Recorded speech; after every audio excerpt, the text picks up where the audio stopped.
এই মামু হ্যাঁ, হনছ কি? আপাদের কর্মসূচি দেছে হ্যাঁ, কালকেও তো মাঠে নামতে হবে। নামতে হইব। হ্যাঁ নামতে হবে না। আচ্ছা, তাইলে নামতে হইব।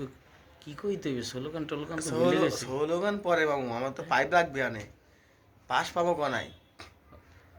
বাঁশ দিয়ে কি করবো? গাড়ি ভাঙতে হবে না, আরে লকডাউন। বেটা, সময় ভালো না এখন। গাড়ি যে ভাঙতে যাই, যদি মনে করো আমাকে নিজের কই ভেঙে দিল, তাই না? ও তো ভাঙবে আমরা আমরা তো নামবো যে সকাল, মনে করো যে 5টা বাজে নামবো, 5টা 20 ওই চলে সকালে আসবো। ওই সকালে লাড়ি লেগে গেল তো লাড়ি আমাকেই দিয়ে দেবো। বুঝ না, এখন তো যাওয়া যাইবে না সব। যাবো বিএনপি। উদাই না মনে বলো করো এই বাবা। যত দূরত্ব দেখো, কিন্তু সময় মতো সব মনে করো যে এক জায়গায় হয়ে যাবো, সব এক এক।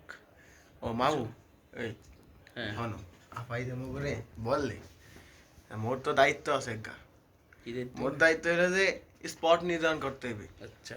আর কালকে আমার কর্মীগুলো নামবে আনে, স্পট নির্ধারণ করতে হবে দুইজনকে, বুঝছনি? তো আমরা প্রথম স্পট কোন জায়গায় দিতে পারি?